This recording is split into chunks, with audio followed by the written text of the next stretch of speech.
29th, the year is 2026, and the month is April. All right, so we went over this last time. What is wage theft?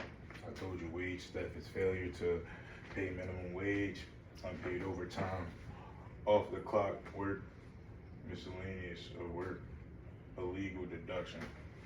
We know what this is. These are the basic concepts of wage theft. High risk industries. These are some of the high risk industries: construction, the restaurant and food, the retail industry, and then we got the agriculture industry, the cleaning and caregiving. These are a lot of subcontractors and non-subcontractors, and we got hotel workers. These are more so like housekeeping.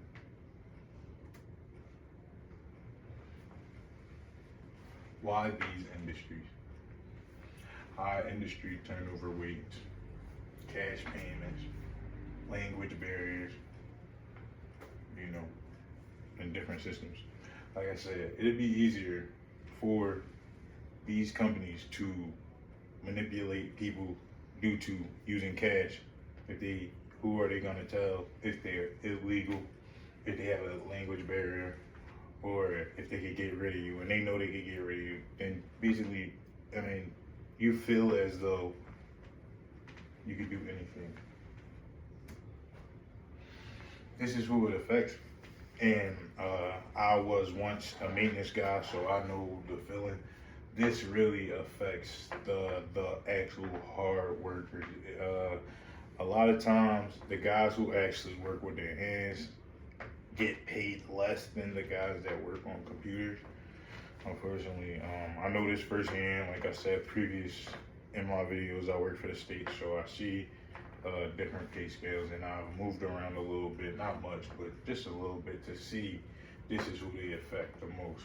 So they affect, like I said earlier, construction workers, restaurant servers, janitors, cleaners, farm workers, home health aides, and retail associates, people that really work hand in hand, who really work with their hand.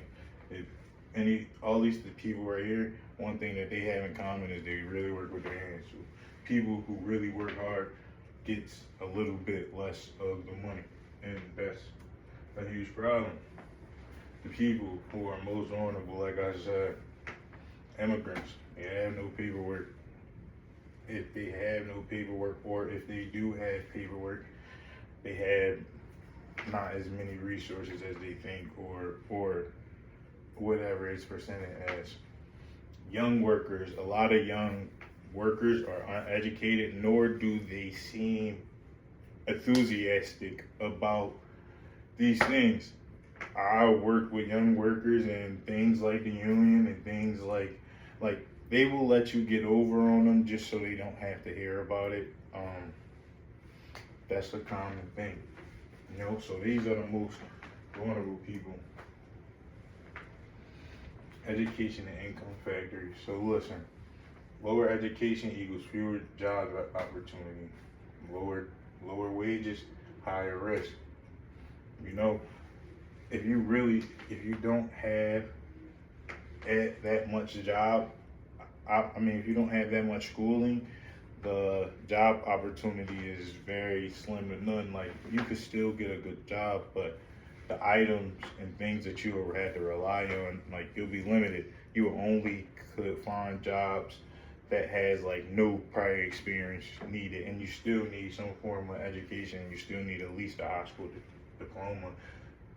So this is a big one. If you don't have a high school diploma, I know people who don't have a high school diploma, and it is very hard. A lot of people go back and get the GEDs just so they can get a job, a regular job. So these people can be manipulated.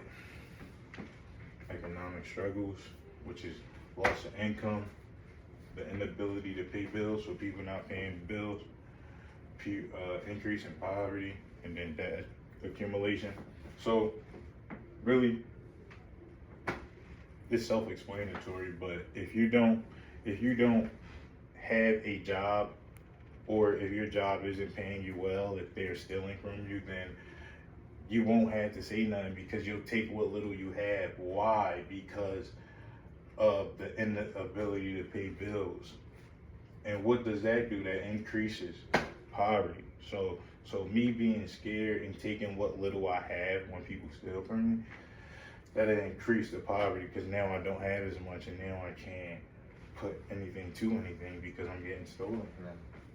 These are the things that people deal with, and it's true. And that leads me to my conclusion. Theft wages are vulnerable.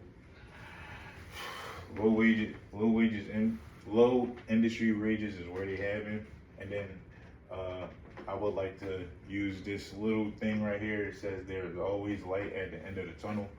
I am a very, very positive person.